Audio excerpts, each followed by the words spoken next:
Riviera Beach was so slow and laid back. It wasn't trashy, it was funky. It may have been the poorest city in Palm Beach County, Florida, but to Martha Babson, Riviera Beach was home. And all the other tenants, they were just people like us. We were struggling to make the place nicer from the ground up. But when they tried to actually make the place nicer, the city council wasn't happy. They wouldn't even give out, permits for people to fix things up or add a driveway. That was the beginning of it becoming a blighted neighborhood. They were letting the place go. Martha had a feeling the city was planning something, but she didn't know what, until one day. They unveiled the plan in December of 2000, and we were in shock. Our homes were all being taken. It's the whole downtown from one border to the other that they're going to take through eminent domain. The city struck a deal with a private developer to turn the waterfront into luxury condos and a marina for wealthy people's yachts. But there was a problem. On the land they planned to redevelop, there were houses.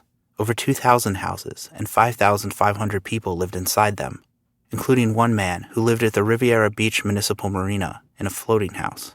Which will bring us to the issue of Fane, because he came in when it was ripe.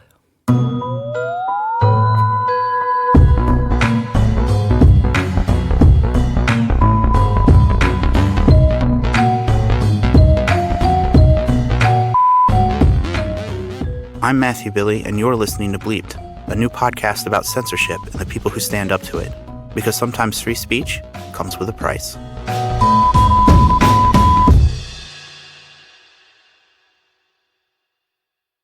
I remember when I was growing up seeing floating homes in Miami Beach and North Bay Village and in different areas, and I said, this would be perfect for me. I guess from a young age, I said, this is a cool way to live. That's Fane Lozman. He's a successful stock options trader. In the early 2000s, when trading moved online and he could work from anywhere, Fane decided to move back home to Florida and live out his childhood dream of owning a floating house. I loved looking out the window and seeing manatees and seeing fish. It was just a wonderful way to really be in touch with nature directly, because it's right there at your front step. In 2005, Hurricane Wilma destroyed a lot of Florida's coastline, including the marina in Miami that Fane used for his floating house. Somehow, his house survived, but he had to look for a new marina. That's when he discovered Riviera Beach. The first thing that stood out was how crystal clear the water was. When the tides come in, they would bring in fresh water, and it was just crystal clear down to, the bottom 20 feet. I only visited that one time. I actually even had lunch with the marina director at the Tiki Bar. He said it was a wonderful place to live, and he was happy to have me up there. So I was really looking forward to living there, forever. After Fane signed the lease for Slip 452, he rented a towboat to pull his floating house all the way up from Miami to its new home. It took 18 hours.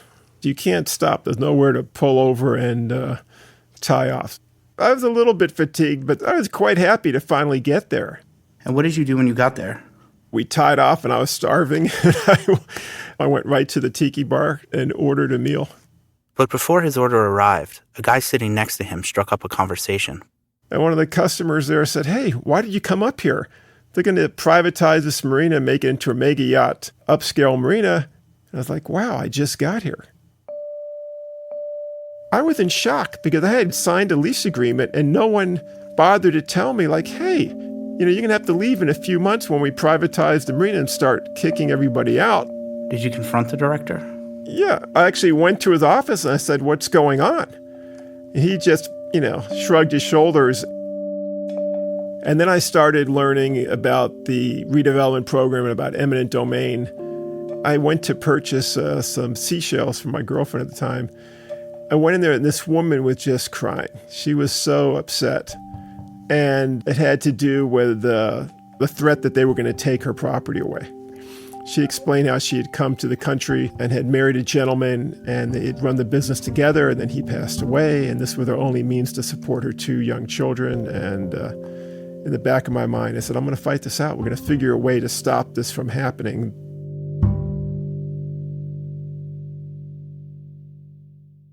Fane learned as much as he could about Riviera Beach. He spent hours poring through government records and chatting with other residents. One person told him about a community activist group that was already fighting the redevelopment plan. and Fane decided to introduce himself. Immediately after I showed up, I started going to those meetings and meeting some of the other activists that had been fighting the eminent domain battle for the previous year. Fane showed up in a suit, and that was the first time we met him. They filled me in with portions of the story, but we really didn't have a plan of attack. Fane had a Rolodex of legal tools and the money to be able to call the right one at the right time. He was a one-man tornado. So how did you come up with a strategy? It kind of landed in our lap. While all this was going on, the Florida legislature was working on a new law making it illegal to do exactly what Riviera Beach was trying to do: seize land through eminent domain and hand it over to a private developer. The bill had already passed both houses, and all it needed was Governor Jeb Bush's signature. What happened was the word came out that he was going to sign the bill May 11th. So May 10th, the city had an emergency meeting to sign the development agreement for this massive redevelopment. So they had to rush this meeting through to sign the development agreement before the law changed. But Florida had another law, the Open Meetings Law, that prevents city councils from doing things in secret. The Open Meetings Law forces all cities to hold their council meetings in public and let people know they're happening in advance. They did not give what's called reasonable notice. They would have to give a few days' notice for the most important meeting in the city's history. They gave less than a day. And that was the key going forward, because after they signed the agreement, I said, you know something, I can make them do it over again. So Fane pulled out his Rolodex and called a lawyer. We filed a lawsuit saying that they had violated the open meetings laws, they didn't give reasonable notice, and we wanted a do-over, with the idea that the do-over would now have to take place after the law had changed, and therefore it would kill the redevelopment process. They couldn't use eminent domain because the eminent domain opportunity was gone forever. For lack of a better word, all hell broke out after that lawsuit was filed. Oh, the city was livid.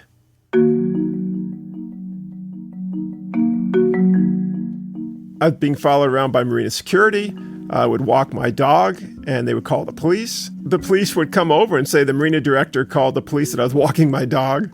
And I would say, hey, I'm walking my dog on a leash. I'm not creating any problem. They said, yeah, you're creating a problem fighting the redevelopment plan. Then when Fane refused to drop the lawsuit, the city tried to kick him out. On August 9th, Lozman received an eviction letter from the city saying he had to leave by the end of the month. And the eviction notice was that I had a dangerous dog. The dangerous dog in question, Lady, a 10-pound Dachshund, or more commonly known as a wiener dog. The city claims this resident violated marina rules and regulations by walking his dog on property without a muzzle. I said, I'm going to fight out this eviction action. And then we had a 3-day jury trial in March 2007. I represented myself, and I won. But after the trial, the harassment didn't stop. I'd received a number of phone calls. It was just like the movies. There was a lot of profanity that I don't know who I'm screwing with. I better stop what I'm doing. Kind of like, if you don't stop fighting the redevelopment program, you're going to get your head blown off. You know, we're going to kill you. And this one time, things went beyond just a threat. I don't recall where I was going, but I was leaving the marina, and as I was driving, I realized the steering, wasn't functioning. I was going out of the marina. It just, was very difficult, and then you just couldn't move it. Well, I parked the vehicle, and I walked back to the marina, and I was trying to figure out, what's going on. And there were some guys who were just, hung out at the adjacent park. I was talking to one of the guys, and he was like, hey, these guys are trying to kill you. I was like, what are you talking about? And he said, yeah, they went under your vehicle. So Fane called the police. Determination was made that somebody cut the power steering to my truck. It wasn't like the hose was rotted or it was torn. That was intentionally cut halfway with the idea that the fluid would leak out when I was driving, and then it would lock up the steering. I guess that's what they thought would happen when I'd crash, and, Did this scare you? Well, I think it intimidated my friends. I would tell them the story, and they said I was crazy. They said, just get out of there. Kind of like, just go buy a real house. But Fane didn't want to go buy a real house.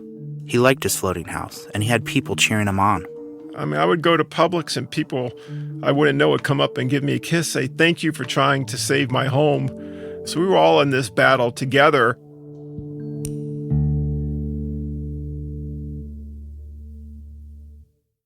Fane doesn't know for sure who cut his power steering cable or who made the threatening phone calls, but he does know for a fact that the city council asked the police to give him a hard time. The city talked about doing just that during a closed-door council meeting with a transcriptionist in the room. Officially, the meeting was to discuss Fane's lawsuit, but instead everyone talked about hiring a private investigator to tail Fane and asking the police to intimidate him. The transcript was made public after the lawsuit was over. So why do you think that the city council was so desperate to make the redevelopment plan happen? At this time, Palm Beach County was known as Corruption County. The elected officials had their hands out to become multimillionaires if the redevelopment plan went through. Of course, the mayor and the other council members denied this and claimed that the redevelopment plan would be good for the city. Here's what Mayor Michael Brown told Sean Hannity during an interview. Some of the people may have to be relocated from their homes to another part of the city in order for the city to complete a relocation plan that is necessary to rescue and save the remainder of the people of Riviera Beach. Now, a redevelopment plan that is designed to, number one, improve our tax base so that we can take care of everybody. Do you have the potential to make any money off this deal? That is not even worth answering. Despite the threatening phone calls, attempted eviction, and attempted assassination, Fane refused to withdraw his lawsuit, and soon other members of the community filed their own. So we filed a lawsuit first, and then they came in with subsequent lawsuits based on alternative legal theories. I think Martha was on one of them. So ultimately, there was 3 different lawsuits going on at the same time. Now the city had to make a tough decision. Did it want to devote the time and the money into fighting 3 lawsuits, or just let it go? And finally, the city said, we have to throw in the towel.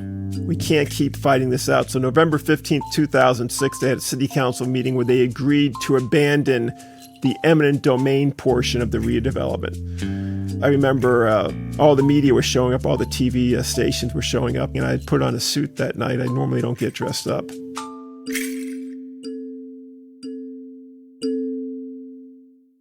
That night, the council announced that the redevelopment plan was dead. Then afterwards, when they opened the floor to public comment, Fane stood up to speak. Fane Lozman, the Riviera Beach Marina. And I went up there to talk about the arrest of Palm Beach County Commissioner who was involved in a project a few blocks from the city of Riviera Beach Marina. I was only a few seconds into them when the chairperson, a woman by the name of Liz Wade. Fane Lozman, you have a right to say what you want to say publicly, but you will not stand up and go through that kind of... Yes, I will. No, you won't. She directed the police officer to come forward and to arrest me and drag me out of the meeting. I have a right to make my public comment. Take him out. I have a right to talk about, why am I being arrested? I have a First Amendment If you go out, you won't be arrested. They dragged me off to jail, and they charged me with disorderly conduct and resisting arrest. The lead story that night wasn't even they abandoned the redevelopment plan. The lead story that night was the guy who fought to stop it from happening. He was dragged off to jail. I was not happy about it.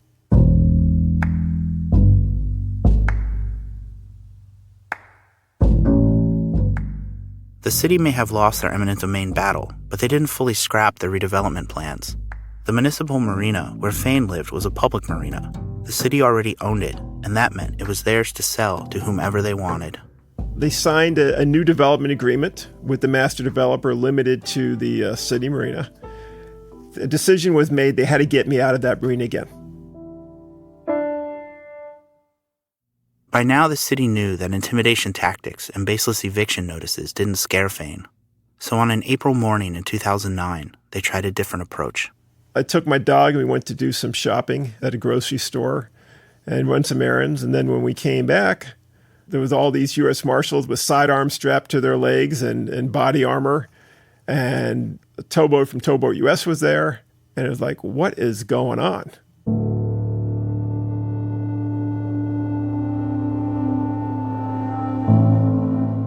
The marshal patted me down. I go, what's going on? He says, get off the dock or you'd be arrested. And I go, well, I'm going on my floating home. I got to get some things. He said, I told you to get off the dock or you'd be arrested. Eventually, one of the marshals handed Fane a court order that explained what was going on. Apparently, earlier that day, city officials... They marched into federal court asking the federal judge to issue a writ of arrest to seize my floating home under the pretext that I had not paid my rent. Did you pay your rent? I had paid my rent check at the beginning of the month. I actually delivered it to the marina office, so I dropped it off. But unlike a normal landlord, the marina decided not to cash the check and instead went to a judge claiming that Fane never paid. And this federal judge, guy named Dimitrioulas, he signed the writ of arrest. It's done ex parte, meaning I had no notice of this hearing, and they had a valid maritime lien to have my floating home seized. So Fane stood in the parking lot completely helpless as he watched the marshals disconnect his home from slip 452 and tow it away.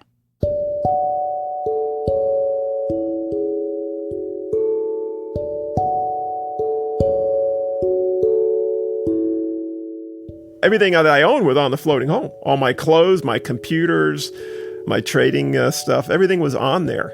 They would not give me anything. I had zero. I only had the clothes on my back. I was dating a lady at the time, and I said, "Do you mind if I crash with you for a few days?" And I remember going to a consignment shop, and I bought a bunch of clothes to wear. And I had a suit jacket and there was a pair of pants I grabbed, and I filed an emergency motion with the court saying, "Hey, judge, what you did was wrong." A few days later, the judge held a hearing. And the federal judge was really angry. And he was just a hair away from telling the city to take my floating home from Miami all the way back to the Riviera Beach Marina. But he just wouldn't do it. He just looked at me. I wasn't represented by an attorney, and the city had a couple top maritime lawyers there. And he just said, "Well, we're just going to leave things the way they are, and we're just going to go forward from there."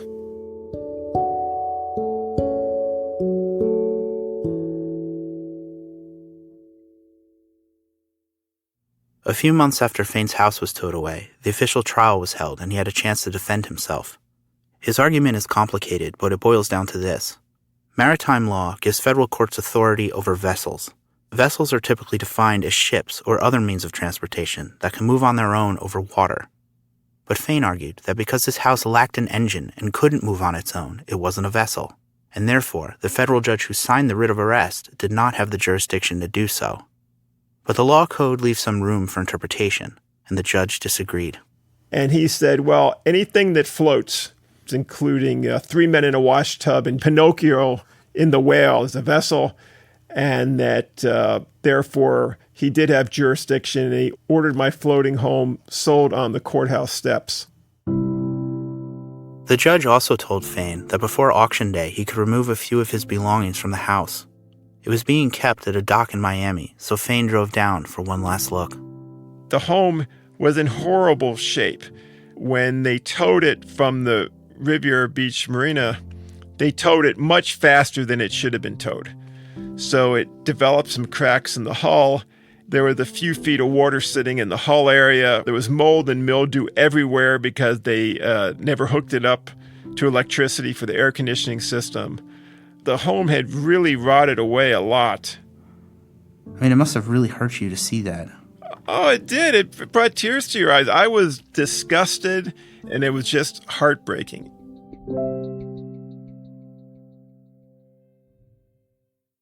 The auction took place on the steps of the Miami County Courthouse. Fane decided to attend, and when he got there, a few people were already waiting, including someone from Riviera Beach. The city sent their outside counsel. She was there on behalf of the city, like myself, to witness what was going on. The auctioneer started the bidding at $500, and then, to everyone's surprise, the city's lawyer raised her hand. And when she placed the first bid, I was like, well, what are you doing? Why are you bidding on behalf of the city? And she just, ignored me. The whole point of selling the house was to compensate Riviera Beach for the rent they claimed Fane never paid. But clearly money was not their primary concern, because as the bid climbed higher, the city's lawyer kept raising her hand. When the price hit $4,100, the lawyer gave the signal once more. Going once, going twice, no one else bid, and the house was sold to the city of Riviera Beach.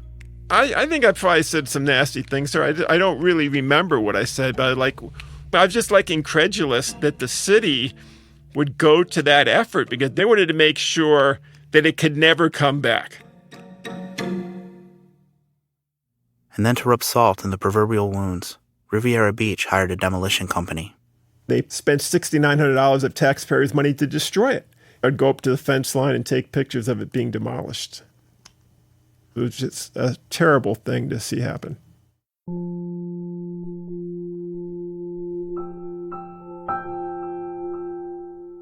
Fane had lived in that house for 6 years and spent countless days fixing it up.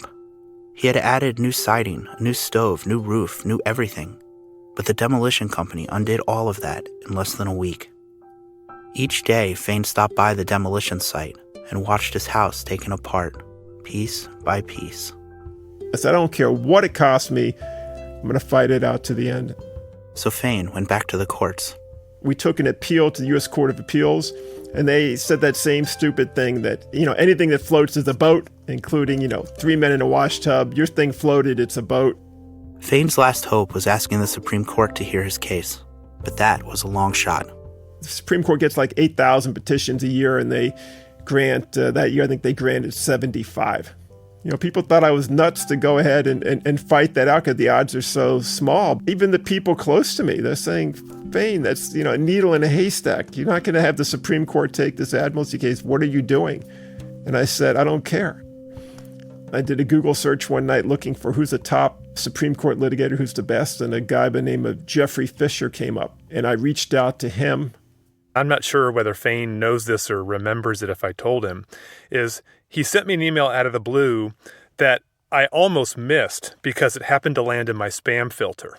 I'm Jeff Fisher, a professor at Stanford Law School and co-director of the Stanford Supreme Court Litigation Clinic. What grabbed me about the case was that I had lived in Seattle before coming to Stanford, and so I had lived in a city that probably has more floating homes than any other area of the country. And so I was very familiar with floating homes. I'd been on floating homes that friends had and the like. And it immediately struck me that was wrong, that floating homes were not vessels. So Jeff agreed to help Fane. The first thing they did was petition the Supreme Court to hear the case. They needed to convince the court that the question of whether or not Fane's house was a vessel was bigger than just Fane and Riviera Beach and had broad legal ramifications. There's a conflict on a question of how to classify floating structures that function primarily by sitting still, but that nevertheless have the capacity, and sometimes do occasionally, move along the water like a boat does. And so how do you classify those for purposes of whether maritime law governs or whether regular law governs, which governs land-based structures? So you had different parts of the country classifying floating structures differently. And it's worth your time because it's an important issue to decide. And February 21st of 2012, the Supreme Court granted our petition. We'll hear argument next in Case 11-626, Lozman versus the City of Riviera Beach. Mr. Fisher. Mr. Chief Justice, and may it please the Court. There is actually a classic law school exercise where students are told to imagine a law that says no vehicles are allowed in the park. And then they're told to define what would be a vehicle. Would a bicycle be allowed in the park? Would a stroller be allowed in the park? In that way, what is the definition of a vessel is about as close as you ever could come. It was the first day of the term. The justices had come back from their recess fresh, and they were actually enjoying engaging with this legal question. Is that you could have very odd things, like an advertising sign. The floating sofa. It's somebody is retired. He likes to see it float around in the water. And is a trampoline that floats on water capable of moving? Just like an inner tube, right? Floats, can be towed, can carry a person. Well, actually, most of the body parts of a person would be underwater and would be through the water. Mr. Chief Justice. One of those inflatable rafts where most of the parts of the people are. So I think they really did have fun with it. Thank you, counsel. Counsel, the case is submitted. Jeff says that after the oral arguments, he was cautiously optimistic the judges would rule in Fane's favor. But he wasn't confident, and you never actually know how the judges will rule until they issue their opinion. That happened on January 13th, 2013. Here's a clip of Justice Breyer. the court should not interpret the statute as if it covered, for example, a wooden washtub, a door taken off its hinges, or Pinocchio inside the whale. We conclude that Lozman's floating home falls outside this definition. It is not a vessel. I need say no more.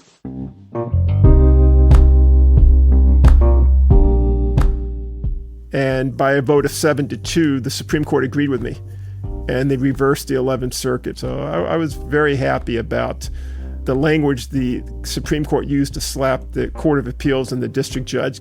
So did you celebrate? Yeah, I hit the town a few times. I partaked of a bottle that said made in Scotland in 21 years on the side. You know, it's exhilarating. But Fane's celebration may have been a little premature. Even though he'd won in the highest court in the land, that didn't mean that his legal struggle with Riviera Beach was over. So that, at that point, sent it back down to the trial court for the trial court to take a fresh look at the case. When I went back to the 11th Circuit, they were livid that I had won. They entered an order 6 months later, a simple order just saying, telling the lower court to dismiss the case and close the file. With the idea like, hey, you know, take a hike. You were right. We never should have arrested it, but we're not going to make things right for you. And the lower court did that. The outcome of the case should have been for him to get compensation for the floating home being destroyed. Why that didn't happen, I just frankly don't know. But Fane didn't let that get him down. While he was waiting for Riviera Beach to compensate him for the house they destroyed, he had another score to settle. You remember when he was arrested at the city council meeting? Take him out. Why am I being arrested? I have a First Amendment. If you go out, you won't be arrested. Well, he didn't let that go. This right here is the petition that Fane Lozman filed with the Supreme Court of the United States. And now what happened here inside Riviera Beach City Hall is headed to the highest court in the land. At the heart of the case is whether the existence of probable cause defeats a First Amendment retaliatory arrest claim as matter of law. The First Amendment is first because it's the most important. I did not like going to a meeting and being arrested because they didn't like the content of what I was discussing. During oral arguments, most of the justices focused on the video of Fane being removed from the meeting, especially Chief Justice John Roberts. I found the video pretty chilling. The fellow was up there for about 15 seconds, and the next thing he knows, he's being let off in handcuffs, speaking in a very calm voice the whole time. Now, the counsel may not have liked what he was talking about, but that doesn't mean they get to cuff him and lead him out. We won that in June on that 8-1 decision. Here we have a case that really upholds the First Amendment as far as government retaliation. It protects negative speech. To celebrate his second victory, Fane made another appearance at a city council meeting, and this one ended a little different. They were just scared to death. They had the local television station there recording the meeting, and they just kept their mouth shut and let me say what I had to say. I said, you know, Riviera Beach has been embarrassing themselves for the last 12 years. But if Riviera Beach felt embarrassed, they sure didn't show it. At least not enough to compensate Fane for the house they destroyed. To this day, they claim that settling with Fane would be unfair to the taxpayer, and the money would be better put to use somewhere else. But now, after his second Supreme Court victory, Fane hopes that any settlement with Riviera Beach will include the value of his former floating home. But that's just a hope. This just keeps going on year after year after year, and the U.S. Court of Appeals, they're going to evaluate the case all over again, and most likely they will remand it for a new trial. Now that I've won at the Supreme Court again, the city should come forward and in good faith try to settle this case so they don't have to have another trial 2 years from now. But if they do have a new trial in 2 years, Fane's feelings about it are exactly the same as they've been for the last 10. He'll fight it out to the end, no matter what it takes. And what is he fighting for exactly? Well, Fane calculates that between legal fees and his demolished house, Riviera Beach owes him $365,000. But at this point, this fight isn't about Riviera Beach's money. It's about what their money would say, even if the people in charge refuse to say it out loud. We're sorry. That's where people come up to me and go, Fane, you saved 2,200 homes being taken via eminent domain, and the only home that was taken, destroyed, was your own. What do you think about that? And I go, it's horrible. It's not right. But I just had to learn to live with it.